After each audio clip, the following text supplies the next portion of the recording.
What happens when a ghost becomes a person? For 10 years, Amelia Davenport was a ghost in her own life, an invisible wife to the billionaire titan, Arthur Davenport.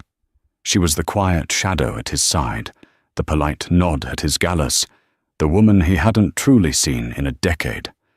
But tonight, at the most exclusive party of the year, surrounded by New York's elite, the ghost is about to show everyone what she's made of. Arthur ignored his wife for the last time, and in the next few hours, she would become the only person in the room he couldn't ignore. The morning sun sliced across the Italian marble floor of the Park Avenue penthouse, illuminating dust motes dancing in the sterile, silent air. The apartment, occupying the entire 80th floor, had panoramic views of Central Park, but Amelia Davenport only ever saw the reflection of her own gilded cage. Across the vast 10-foot slab of black granite that served as a breakfast table, Arthur Davenport, her husband, was not eating. He was, as always, consuming information, his steel blue eyes scanning the Wall Street Journal on one tablet, while a Forbes article glowed on another. "Amelia," he said, not looking up. His voice was a low baritone, the kind that sealed billion-dollar deals and dismissed subordinates. "The car will be here at 7 for the Morgan Gala. Don't be late." Amelia stirred her lukewarm tea. "Good morning to you too, Arthur." He finally glanced up, his gaze flicking over her, taking in the simple cashmere lounge set, the hair pulled back, the absence of jewelry, and dismissed her just as quickly. "Wear the sapphires. The Cartier set from the Geneva trip. The Minister of Finance will be there, and I want his wife to see them." He wants her to see the jewelry, not me, Amelia thought, the familiar, cold ache settling in her chest. She was a mannequin, a walking display case for his wealth. "Of course," she murmured.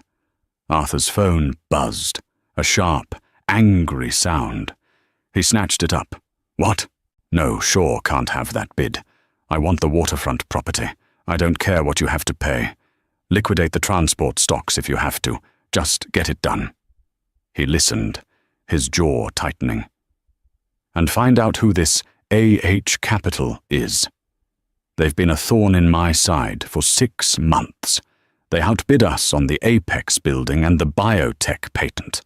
They're too smart, too fast. Find them. I want to know everything." He snapped the phone shut and threw it on the table. He saw Amelia watching him, and a flicker of annoyance crossed his features. "What is it?" "Nothing, Arthur. Just, you seem stressed about this AH Capital." He let out a short, barking laugh. "Stressed? I'm not stressed. I'm annoyed. It's some ghost, some hedge fund brat playing with his inheritance. They're a nuisance, not a threat. You wouldn't understand the pressure, Amelia. Your days are simpler." He gestured vaguely, as if to encompass her entire life. The charity committees, the garden club, the little fund she managed. That little fund, as he called it, was the Isabel Hayes Foundation, an inheritance from her godmother that he'd never once asked about. He assumed it was for buying flowers for hospital lobbies. "Yes," Amelia said, her voice perfectly neutral. "Very simple. Good. Now, about tonight." He stood, straightening his bespoke Brioni suit jacket. "The centerpiece of the gala is the auction. They're selling the original Hudson Shipping Charter, the 1790 document. It's a piece of New York history. I want it." "Why?" Amelia asked, genuinely curious. Arthur looked at her, as if she'd asked why he needed oxygen. "Why?" "Because it's legacy, Amelia. It's the cornerstone of American commerce. It belongs in the lobby of Davenport Tower. It's a symbol. A symbol of what?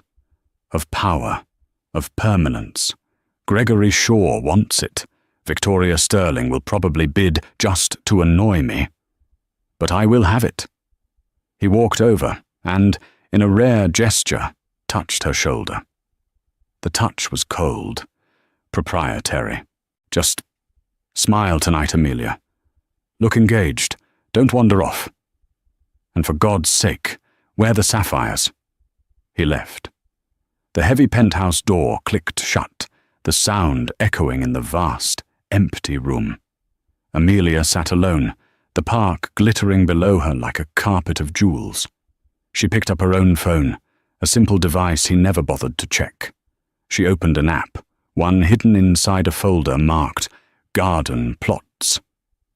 The screen lit up, not with flowers, but with the neon green and red of real-time stock tickers and secure messages. A text from her chief analyst read, "Davenport Holdings is liquidating transport. It's the move we predicted. Are we ready to acquire?" Amelia typed a reply. "Not yet. Wait for the dip. And regarding the Morgan Gala auction tonight, ensure our paddle is registered. Number 77. I'll be handling this one, personally." She closed the app, took a sip of her cold tea, and looked at her faint reflection in the black granite. "A simple life," she whispered. "We'll see." 10 years ago, Amelia Hayes had been a different person. She was a junior curator at the New York Historical Society, brilliant, passionate, and invisible in a different way. She was the researcher in the back room, the one who found the provenance, the one who lived in a tiny, book-filled apartment in the West Village. She met Arthur Davenport at a benefactor's dinner. He wasn't interested in the exhibit. He was there to network. But she had spoken for 2 minutes about a 19th century landscape, and he had been captivated, not by her, but by her poise. He saw her as a potential acquisition. She was elegant, educated, and most importantly, quiet. She came from good stock, but had no powerful family of her own, no competing empire. She would not challenge him. Their courtship was a series of scheduled appearances. Their proposal was a line item in his 5-year plan. "Amelia," he'd said over a $500 steak at Peter Luger, "we make a good team. Marrying me will provide you with a life you deserve." A platform. She, naive and tired of being overlooked, had mistaken platform for partnership. The illusion shattered within 6 months. He didn't want a partner. He wanted a possession, a first lady for his corporate kingdom. Her opinions on art were quaint. Her desire to work was unnecessary. He moved her from her beloved, cramped apartment to the sterile, high-altitude penthouse. He replaced her tweed blazers with Chanel and her research papers with seating charts. Then, 2 years into the marriage, her godmother, Isabel Hayes, passed away. Isabel had been the black sheep, a brilliant, eccentric woman who'd been a very early-stage investor in a dozen obscure Silicon Valley startups in the late 1990s. Amelia and Arthur sat in a stuffy lawyer's office on Wall Street. The lawyer, a man named Mr. Hemlock, read the will. After a few minor bequests, he came to the main one. "And the remainder of my estate," Hemlock read, adjusting his glasses, "including all holdings in the IH Tech portfolio, I leave to my goddaughter, Amelia Hayes Davenport. The current valuation is, well, this seems correct, approximately $940 million. Amelia's breath caught. Arthur beside her actually chuckled. "My apologies, Mr. Hemlock," Arthur said, patronizing. "Did you say 900 million? Isabel was a lovely woman, but she lived in a 1-bedroom in Palo Alto." "The woman," Mr. Hemlock said dryly, "was one of the primary investors in 3 separate unicorn tech companies that went public. The portfolio is liquid, diversified, and managed by Goldman Sachs. The number is correct. 940 million. Plus change." On the limousine ride home, Arthur had patted her hand. "Well, well. A nice little nest egg, Amelia. A little surprise. Good for you." He immediately began to discuss how they could leverage it folding it into his own holding company. "We'll put it to good use," he'd said. "A new wing for the museum, perhaps. We'll put your name on it." That was the moment the ghost found her resolve. "No, Arthur," she said, her voice quiet but unyielding. "I don't think so." "What?" "It was left to me, I think. I'll manage it myself, for my little charities, as you say." He had been so stunned by her refusal that he'd simply laughed it off. "Manage it? Amelia, darling, managing a portfolio like that isn't like managing a garden party. It's blood sport. Don't worry your pretty head. Have your broker send the paperwork to my CFO." "I won't be doing that," she said. He'd been furious for a week, but his own ego was his blind spot. He truly believed she was incapable. He dismissed it, assuming she'd get bored and hand it over, or that her little fund would bleed out in a year. He never asked again. He never checked. He had no idea she'd spent the last 8 years not just managing it, but growing it. She'd done what she did best. She researched. She studied. She spent her simple days in her home office, the one he never entered, becoming an expert. She was quiet, but she was not idle.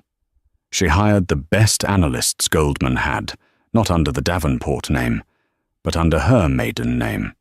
She formed AH Capital. She turned $940 million into a multi-billion-dollar private equity firm. She bought distressed assets. She invested in green tech. She was the ghost the Wall Street Journal was writing about, the anonymous player who was too smart, too fast. Arthur was right. It was blood sport, and she was a natural predator. Tonight at the gala, she was wearing the Cartier sapphires, just as he'd asked. But the earrings felt different. They no longer felt like a leash. They felt like armor. The Morgan Library and Museum was a fortress of Gilded Age splendor, its McKim, Mead and White architecture a testament to old money and intellectual power. Tonight it was flooded with the new. Limousines, from Rolls-Royce Phantoms to electric Lucid Airs, deposited the 1% onto the illuminated pavement of Madison Avenue. When Arthur and Amelia Davenport arrived, the flashbulbs were blinding. Arthur soaked them in, one hand possessively on Amelia's lower back, steering her like a prized vehicle. He was magnificent in a bespoke Tom Ford tuxedo, a Patek Philippe 157G glittering on his wrist. Amelia, as requested, wore the sapphires. They were staggering, a necklace of deep, cornflower blue stones, surrounded by a constellation of diamonds with matching earrings. Her gown was a custom Oscar de la Renta, a deep midnight blue that made her skin look like porcelain. She was, by any measure, breathtaking. But no one saw her. They saw the sapphires, the dress, and the man she was attached to. "Arthur, marvelous!" A rival billionaire, Gregory Shaw, bellowed, clapping Arthur on the back. His eyes flicked to Amelia. "Mrs. Davenport? Lovely." He didn't wait for a reply, immediately turning back to Arthur. "Big night, eh? That charter. Hope you brought your checkbook, old man." "It'll be mine before the night is out, Greg," Arthur replied, his voice a confident rumble. He then spotted the Minister of Finance and, with a quick squeeze of Amelia's arm, said, "Go get us some champagne. Mingle." He was gone. Mingle. The word was a joke. Mingling for her was an exercise in polite invisibility. She was Mrs. Davenport, a title, not a person. She procured a glass of Dom Perignon from a passing waiter and stood near one of the massive tapestry-hung walls, watching the room. It was a sea of power. Tech CEOs from Silicon Valley chatted with oil barons from Texas. Senators discreetly high-fived hedge fund managers. And then Victoria Sterling glided over. Victoria was everything Amelia was not: loud, blonde, sharp-edged, and dripping in Bulgari Serpenti diamonds. She ran her father's media empire and was known for her brutal corporate takeovers and even more brutal social commentary. She had always treated Amelia with a particularly venomous condescension. "Amelia, darling," Victoria purred, air kissing the space near Amelia's cheek. "You came, and you're wearing the Cartier. Arthur must be so proud. They're almost as big as the ones he bought his, last protégé. You remember? The one from the ballet?" It was a low, deliberate blow, a reference to a rumor from 2 years prior. Amelia's smile didn't waver, but her eyes went cold as ice. "Victoria," Amelia said, her voice as smooth as silk. "What a stunning Givenchy. It's almost identical to the one I saw in last season's archives. It's so brave of you to be vintage adjacent." Victoria's painted smile twitched. She had been hit, and she knew it. "Well," Victoria recovered, taking a sip of her own champagne, "I'm just thrilled to be here. The auction is going to be divine. I heard Arthur wants the Hudson Charter. It'll look perfect in his new building. He always did have a flair for collecting expensive old paper." "He does enjoy his symbols," Amelia agreed. "He's all action, isn't he?" Victoria's eyes scanned the room, landing on Arthur, who was laughing boisterously. "That's what I admire. Power. Real, tangible power. Not everyone is built for it. Some people are just built to decorate." She let the insult hang in the air, then smiled brightly. "Now, if you'll excuse me, darling, I see someone important. Try not to get lost in the curtains." Victoria swept away, leaving Amelia in her wake. Amelia took a slow, deliberate sip of her champagne. The bubbles burst on her tongue. Decorate. Expensive old paper. She looked across the magnificent, vaulted atrium. She saw Arthur, holding court, basking in the light. She saw Victoria, laughing, her head thrown back. She saw Gregory Shaw posturing. They were all so loud, so convinced of their own importance. A waiter walked by. Amelia placed her untouched glass on his tray. She glanced at her own Patek Philippe, a simple, elegant Calatrava he'd never noticed she owned. It was 8:45 p.m. The auctioneer, Julian Croft, was tapping the microphone on the podium at the front of the room. He was a distinguished man from Sotheby's, known for his wit and his ability to coax millions from tight-fisted billionaires. "Ladies and gentlemen," Julian's voice boomed, "if you would please take your seats. The auction is about to begin."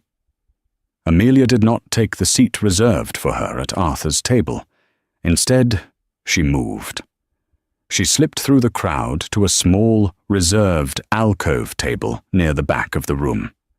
It was slightly shadowed, offering a clear view of the stage, but difficult to see from the stage. Waiting on the table was a small, black lacquered sign. It read, "Reserved," and next to it, resting on the white linen, was a single, discreet bidding paddle. Number 77. The room settled into a hushed anticipation. The first few items went quickly. A week on a private island, a custom Rolls-Royce, a walk-on role in a blockbuster movie. The bids were high, the applause polite. This was the appetizer. Then Julian Croft's demeanor shifted. The lights dimmed slightly, and a single, temperature-controlled glass case was wheeled to the center of the stage. Inside, resting on dark velvet, was a single sheet of vellum, covered in elegant, faded script. "And now, ladies and gentlemen," Julian said, his voice dropping to a reverent hush, "the item we have all been waiting for. The original 1790 Hudson Shipping Company Charter. This document, this is New York. This charter, signed by Alexander Hamilton himself, financed the first trade routes that would make this city the capital of the world. It is quite simply the birth certificate of American commerce." A murmur went through the crowd. "It is a piece of history," Julian continued. "A symbol, if you will, of vision, of legacy, and of power. He looked directly at Arthur Davenport's table. "We will open the bidding for this priceless artifact at $5 million. Arthur's hand went up immediately. "$5 million, he said, his voice projecting easily across the room. "I have $5 million from Mr. Davenport," Julian acknowledged. $7 million, Gregory Shaw called out from 2 tables over. "8, snapped Victoria Sterling, flashing a brilliant, competitive smile at Arthur. She wasn't trying to win. She was trying to make him pay. $10 million, Arthur said, his voice flat, bored. He was ending this. $10 million from Mr. Davenport. Do I hear 12? Victoria, looking pleased, let it go. Gregory Shaw, however, leaned forward. $12 million. 15, Arthur said instantly, without blinking. He picked up his water glass, a signal of casual dominance. 15 million, Julian said, his eyes scanning. A remarkable sum. 15 million going once, going twice. A hand went up in the back of the room, a hand holding paddle number 77. "I have 16 million, Julian announced, a note of surprise in his voice. 16 million from the holder of paddle 77. Arthur, who had been about to take a sip of water, paused. He looked around, frowning. Who was it? He couldn't see the alcove clearly. He assumed it was an agent for a Saudi prince or a new tech baron from Austin. A nuisance. 20 million, Arthur declared, raising his voice. The alcove was silent for a beat. Then, paddle 77 went up again. 21 million, Julian said, his voice gaining excitement. Arthur's jaw tightened. 25, paddle 77. 26. The room was now dead quiet. This was no longer a polite auction. It was a duel. The pretense of charity was gone. This was about ego. $30 million, Arthur said, his voice like granite. He was standing now. He stared toward the back of the room, trying to pierce the shadows. Let's finish this. The entire room turned to look at the alcove. Paddle 77 rose again, slowly, deliberately. 31 million, Julian said, his voice practically singing. The bid is 31 million. Who the hell is that? Arthur hissed to his table. No one knew. 31 million. Going once. 35, Arthur roared. A collective gasp went through the room. The price was now astronomical, far beyond the document's historical value. This was purely personal. Arthur was red-faced, breathing heavily. He was the king. He would not be challenged by some ghost in the shadows. He stared, waiting for the paddle. It did not go up. A slow smile spread across Arthur's face. He had won. He had broken them. 35 million, Julian Croft said, his eyes on the alcove. Going once, going twice. The paddle went up. 36 million. Arthur looked as if he'd been slapped. You. He was speechless. Arthur, his CFO, seated beside him, whispered, That's well over the agreed valuation. Let it go. I will not, Arthur seethed. He was trapped. If he backed down now, in front of Gregory Shaw, in front of Victoria, in front of everyone, he would look weak. He was being toyed with. 40 million, Arthur said. His voice was hoarse. 40 million dollars. He had thrown down the gauntlet. He was daring them to cross it. The room held its breath. Paddle 77 went up. 41 million, Julian said, almost gently. 42, Arthur stammered. Paddle 77. 43. 44, paddle 77. 45. Arthur Davenport stood there, his hands clenched into white fists on the table. He looked at Gregory Shaw, who was watching with undisguised amusement. He looked at Victoria Sterling, whose mouth was a perfect O of shock. He was beaten. He knew it. The ghost in the shadows had deeper pockets, or bigger nerve, than he did. He slumped back into his chair, a sharp, defeated gesture. Done. The silence was deafening. Julian Croft let the moment hang, then raised his gavel. $45 million. Going once, going twice. Sold. For $45 million to the holder of paddle number 77. The room erupted in applause. Arthur sat, frozen, his face a mask of white-hot rage and humiliation. "Who is it?" he demanded to the room at large. "Who is paddle 77? The applause continued, a rolling wave of thunder in the grand hall. Arthur Davenport remained seated, his knuckles white on the table. He was a man who defined his world by winning and losing, and he had just lost, spectacularly and publicly, to an unknown. His eyes were fixed on the back of the room, on the shadowed alcove where his conqueror sat. "A new record," Julian Croft announced, beaming from the stage. "A truly historic moment for the Morgan, and a stunning show of philanthropy. The room is buzzing. Everyone wants to know. Who is this incredibly generous and decisive bidder?" Arthur pushed his chair back, ready to stand, to walk back there and confront whoever it was. He didn't care about decorum. He needed to see the face of the person who had just humiliated him. "And I have wonderful news," Julian continued, raising a hand to quiet the room. "The winning bidder is not an anonymous proxy or a foreign fund. In fact, they are someone you all know, or perhaps someone you think you know." A spotlight, bright and piercing, suddenly snapped on.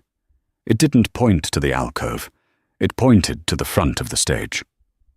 "Ladies and gentlemen," Julian said, "the winning bidder, the principal of the firm that just secured the Hudson Charter for $45 million, is the founder of A.H. Capital." Arthur froze. A.H. Capital. The name was a thunderclap. His secret rival, the ghost that had been thwarting his company for months. He scanned the crowd wildly. "Where are they? Show me this A.H." "Please, would you join me on stage?" Julian asked, extending a hand. And from the alcove a figure emerged. The figure moved with an unhurried, impossible grace. The spotlight followed her as she walked from the shadows, past the tables of gawking billionaires, toward the stage. It was a woman. She was wearing a midnight blue Oscar de la Renta gown. She was wearing the Cartier sapphires. It was Amelia. Time stopped. The only sound in the cavernous hall was the click of her heels on the marble floor. Victoria Sterling, who had been raising a champagne flute to her lips, froze. The glass slipped from her fingers and shattered on the floor, the sound exploding into the silence. Gregory Shaw's jaw was slack. Arthur Davenport did not move. He simply stared, his brain refusing to process the image. This was a joke, a prank. It was impossible. This was Amelia, his wife, his quiet, simple, decorative wife. She reached the stage and took Julian Croft's offered hand, stepping up to the podium. She stood there for a moment, bathed in the white light, looking out at the sea of stunned, famous, powerful faces. She looked, for all the world, like she belonged there. Julian, clearly in on the secret and relishing the drama, handed her the microphone. "Amelia?" Arthur's voice cracked. It was a pathetic, small sound. "Amelia, what is this? What in God's name are you doing? Get off the stage!" Amelia's eyes found his across the room. She held his gaze. Her expression was not triumphant, not angry. It was calm. It was the look of a CEO about to address her board. She tapped the microphone. A soft thump echoed through the speakers. "Good evening," she said. Her voice was clear, steady, and amplified. It was the same voice she used to ask him if he wanted coffee, but now it held an authority that chilled the blood. "For 6 months," Amelia began, her voice resonating with a clarity that no one in that room had ever heard from her. "Many of you have been wondering about a new player in the market, a firm called A.H. Capital." She paused, letting the name hang in the air. Arthur was trying to stand, but his legs seemed to have forgotten how. A.H. Capital, Amelia continued, was responsible for the acquisition of the Apex building, the one Mr. Shaw. She nodded politely at Gregory, who flinched, was so certain he had secured. We were also the firm that acquired the patents for the K Biotech firm, a move the Wall Street Journal called aggressively brilliant. She smiled, a small, tight smile. I've been called a ghost, a nuisance, a hedge fund brat. The truth is far simpler. Her eyes locked back onto Arthur's. His face was a canvas of white-hot confusion and dawning horror. A.H. stands for Amelia Hayes, she said. My name. The name I was born with. A.H. Capital is my firm. I am the principal. I am the founder. And I am the CEO. The silence in the room was absolute. It was so total that you could hear the faint hum of the air conditioning. Every eye was on Amelia, and then, like a flock of birds turning in unison, every eye swiveled to Arthur. He was exposed. His humiliation was a physical thing, a raw, gaping wound laid bare for his rivals, his friends, and his enemies to see. But how? Arthur whispered. It was all he could manage. The money. Your little fund. My little fund? Amelia's voice had a sudden, sharp edge. You mean the inheritance from my godmother Isabel? The nest egg you told me not to worry my pretty head about? The one you dismissed as flower money? She let his own words hang him.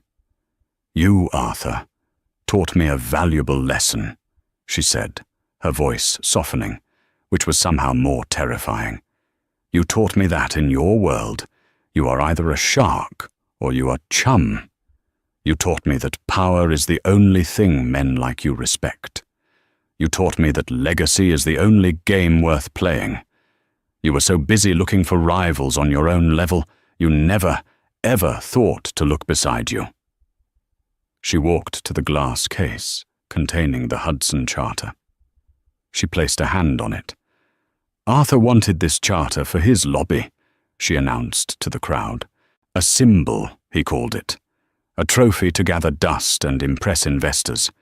He believes history is something you own. She turned back to the audience. I believe history is something you share. Which is why, she looked at Julian, who nodded. I, on behalf of A.H. Capital, will not be taking possession of this document. What?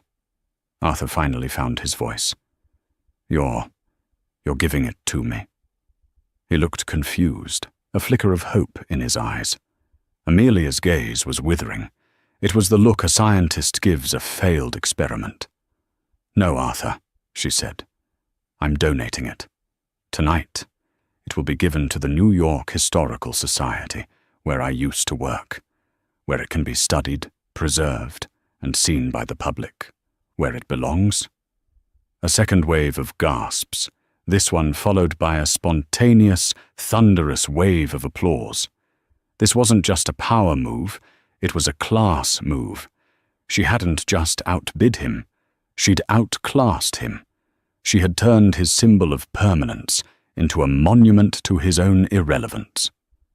Victoria Sterling was as white as the tablecloth. Gregory Shaw was actually smiling, a smile of pure, unadulterated respect for the woman who had just checkmated the king. Amelia looked one last time at her husband. He was no longer the Titan. He was just a man, an old, angry, and very, very small man. You see, Arthur, she said, her voice now quiet, just for him, but still carried by the microphone. You were right. My life was simple. It gave me so much time to think, to plan, to build. She set the microphone down on the podium. She nodded once to Julian Croft. Thank you all for a lovely evening, she said. And with that, Amelia Hayes Davenport, CEO of A.H. Capital, turned and walked off the stage, leaving her husband alone in the wreckage of the world he had built. Amelia did not return to the table. She did not look back. She walked with a straight spine and a steady pace, not towards the exit, but towards the museum's main rotunda, where the director of the New York Historical Society was standing, his face a picture of ecstatic disbelief. She went to him and shook his hand. Behind her, the party had fractured.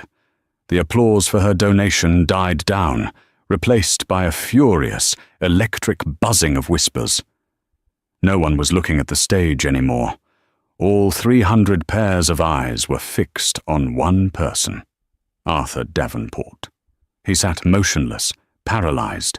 The spotlight on the stage had been turned off, but he felt as if 1,000 suns were burning him. He could hear the whispers. His own wife! A H, capital, all this time. 45 million, just to donate it. My God. Did you see his face? She called it flower money. Victoria Sterling, recovering her composure, glided past his table. She didn't stop, but she leaned in close enough for him to hear her acid whisper. It seems, Arthur, you weren't just outbid. You were outmanaged. And at home, of all places. Gregory Shaw walked by, paused, and clapped Arthur on the shoulder. It wasn't a friendly gesture, it was a commiseration. Tough break, Davenport. Seems the real shark in your family, wasn't you? Arthur's CFO was trying to talk to him. Sir, Mr. Davenport, what are your instructions? The press is going to be a nightmare. Arthur heard nothing. He was replaying the last 10 years, every dismissal, every patronizing pat on the hand, every time he'd told her she wouldn't understand. He saw her in her study, the room he'd always thought was for her gardening correspondence, and he realized with dawning, icy horror that she had been running a multi-billion-dollar empire from a room 50 feet away from his own. He had been so obsessed with the ghosts in the market, he never realized the most dangerous person in his world was the one who slept next to him. She hadn't just built a fortune, she had done it in his shadow, using the very invisibility he had forced upon her as her greatest weapon. He finally, slowly, got to his feet. The room quieted again, watching him. He straightened his Tom Ford jacket, pulling at the lapels. He tried to muster the arrogance, the authority that had defined his entire life. It was gone. He was hollow. He looked for Amelia. She was by the grand staircase, speaking with the Minister of Finance, the very man he'd wanted to impress. The minister was not looking at her sapphires. He was listening to her with rapt, undivided attention, nodding eagerly.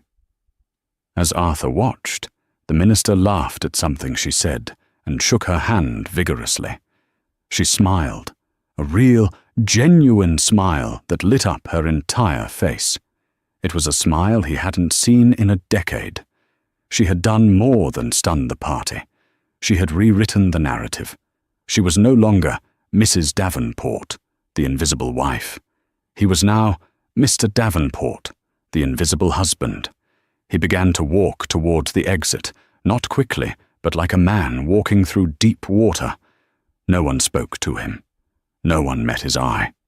The crowd parted for him, a silent, damning courtesy. He pushed open the heavy bronze doors and stepped out into the cold November night. The air was sharp, biting. He heard the door click shut behind him. He was alone.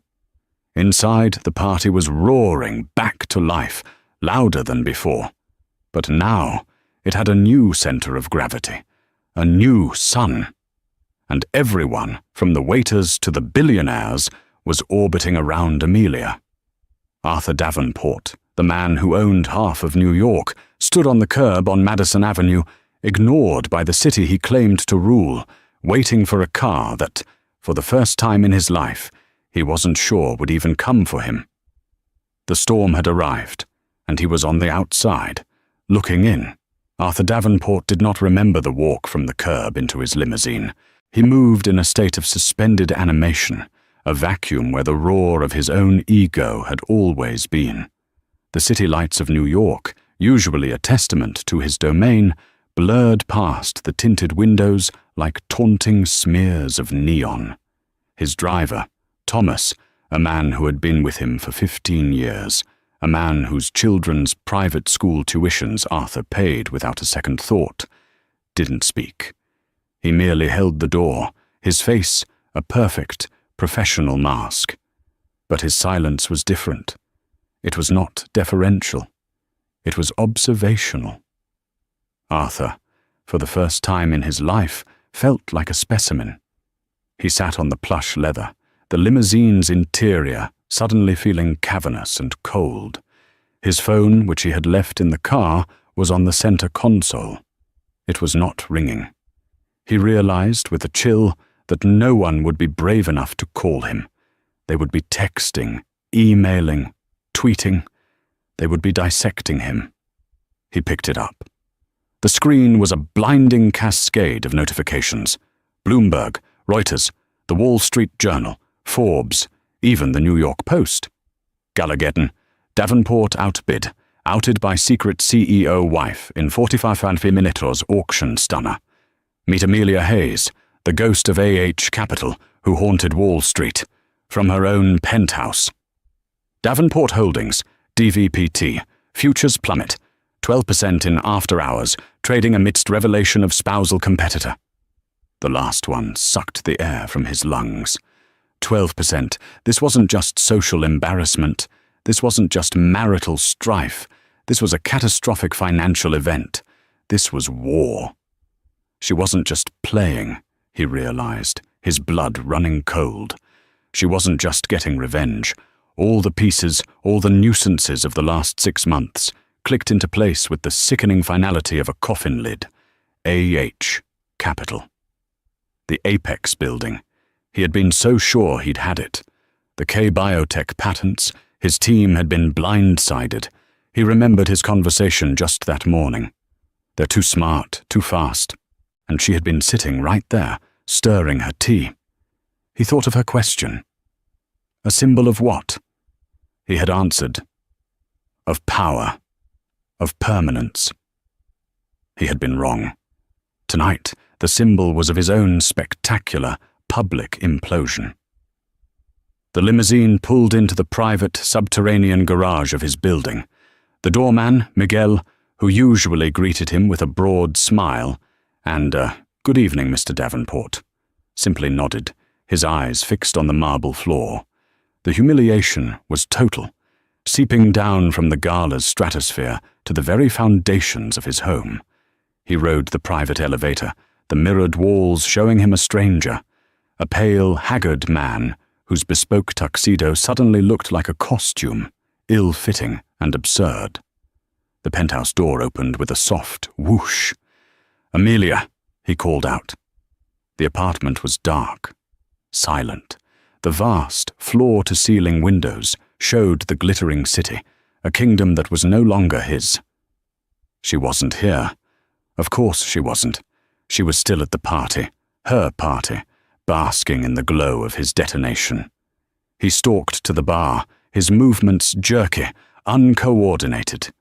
He grabbed a crystal tumbler and the bottle of Macallan, 25. He didn't bother with ice. He poured 3 fingers, his hand shaking so violently that the liquor splashed onto the granite. He drank it in one raw, burning gulp. He paced the immense salon. He looked at her things, the art books on the coffee table, the vases of fresh peonies she always arranged, the simple life. It was all a lie. A meticulously constructed stage set for his benefit. Rage, pure and undiluted, surged through him. He went to her study, the room he never entered, the one he assumed was filled with correspondence for her little charities. The door was locked. It had never been locked. In 10 years, nothing in his house had been locked from him. This, more than the auction, more than the headlines, felt like the ultimate transgression. "My house," he seethed. "My goddamn house." He remembered a master key, one he'd had made for every door, hidden in his own office. He retrieved it and jammed it into the lock. He threw the door open, expecting to find, he didn't know, diaries, letters. He found a command center. It was not a study. It was a trading floor. 6 glowing monitors were arranged in a semicircle on a custom desk. A dedicated Bloomberg terminal hummed in the corner. In a closet, where he assumed she kept stationery, was a rack of blinking servers and a dedicated high-speed fiber optic line. Secure phones, multiple keyboards, and stacks of data analytics reports littered every surface. He was standing in the nerve center of AH Capital. He stumbled forward, grabbing a sheet of paper from a printer tray. It was a market analysis, printed that afternoon. He scanned it, his vision tunneling. Davenport Holdings, DVPT, Q4 exposure analysis. He read the bullet points, each one a nail in his coffin. Over-leveraged in transport sector, highly vulnerable to a short. Apex bid is purely ego-driven. Primary valuation is 20% lower. Cash flow reliance on Shanghai port lease is a critical weakness. And then at the bottom, in her neat, elegant cursive, he will have to liquidate transport to cover the gala auction, initiate acquisition of T Logistics bonds at market open. He dropped the paper. He understood. She hadn't just overheard him that morning saying he'd liquidate the transport stocks. She had caused it. She had been squeezing his other assets for months, a silent predator, forcing him into a corner where liquidating that stock was his only option. She hadn't just reacted to his plan. She had written it. This wasn't revenge, this was an execution. Meanwhile, back at the Morgan Library, the atmosphere had transformed. The moment Arthur had walked out, the shocked silence erupted into a deafening roar of conversation. Amelia Hayes, who had spent a decade as a ghost, was now the only person in the room. She was no longer standing alone. A crowd had formed around her, a dense circle of the most powerful people in America. "Ms. Hayes," Gregory Shaw said, muscling his way to the front. His face, usually florid and arrogant, was alive with a new, sharp respect. "Gregory Shaw, well, goddamn, that was the single greatest corporate play I have ever seen, inside a boardroom or out. The Apex deal. You got it for a steal. I was a fool." "You were bidding on speculation, Mr. Shaw," Amelia said, her voice cool and steady. "I was bidding on the zoning variants I knew would be approved." Shaw's eyes widened. "How could you know that?" "Because my firm funded the Green Initiative for that district," Amelia replied simply. "I've been working on it for 18 months. The building was just the final piece." Shaw stared at her. "I've been trying to get a waterfront development project off the ground for 2 years. Arthur was in on it. But, frankly, Miss Hayes, I'd rather partner with you. Would you be open to a meeting?" "Have your people call my people," she said, a line she had dreamed of saying for years. Before he could reply, Victoria Sterling slithered in, her Givenchy dress shimmering. Her face was a brilliant mask of forced pleasantry, her eyes burning with a mixture of hatred and desperate opportunism. "Amelia, darling," Victoria purred. "My goodness, it seems I profoundly misjudged. What a secret. And what you did, donating the charter, was simply inspired. So charitable, so clever. We must have lunch. My media group, Sterling Media. Perhaps we could do an exclusive profile. The woman who tamed Wall Street." Amelia looked at the woman who had called her decoration not 2 hours earlier. "Thank you, Victoria. That's a kind offer. I'll have my team check my schedule. Though I'm not sure your audience is a fit for AH Capital's core business of logistics and biotech." It was a perfect, velvet-gloved dismissal. Victoria's smile twitched, but she nodded and slunk away, already calculating a new angle of attack. The Minister of Finance, Charles Kensington, circled back, his demeanour entirely changed. He was no longer a politician making small talk with a benefactor's wife. He was a statesman approaching a peer.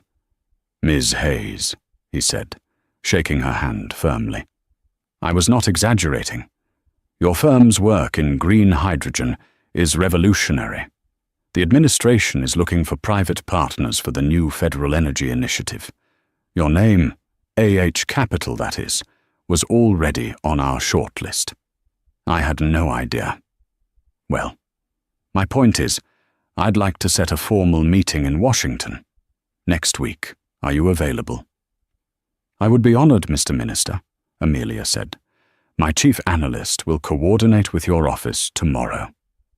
She stood there for another hour, not as a wife, not as a socialite, but as a CEO.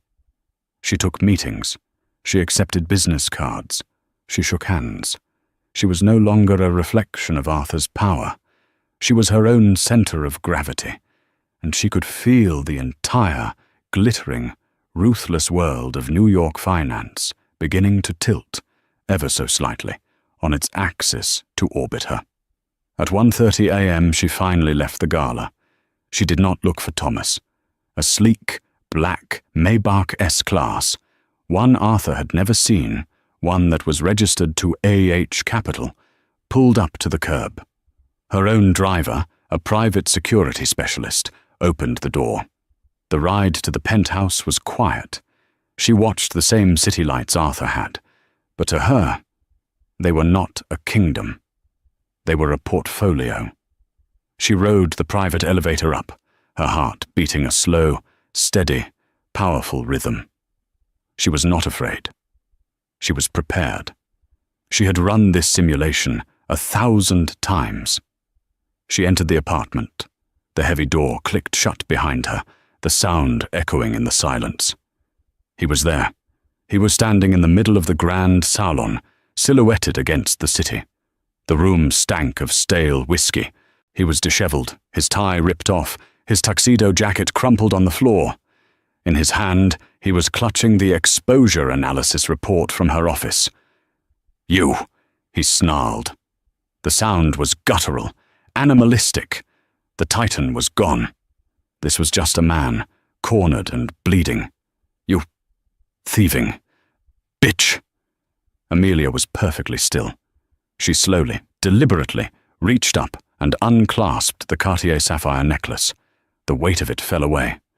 This whole time," he was shaking, pointing the crumpled paper at her. "This wasn't investing. You were attacking me, my company, my life." "Attacking? No, Arthur. That's your word," she said, her voice as clear and cold as the marble floor. She walked to the granite table and set the heavy necklace down. It landed with a loud, definitive click. "I was competing. It's the blood sport you said I wouldn't understand.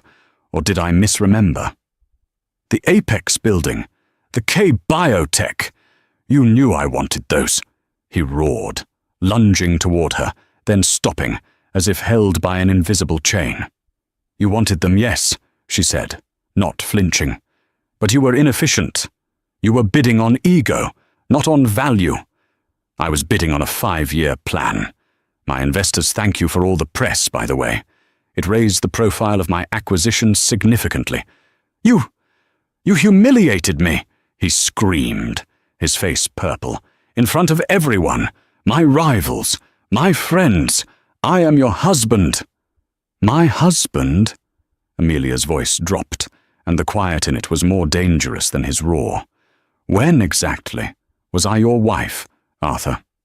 Was I your wife when you told me to not worry my pretty head?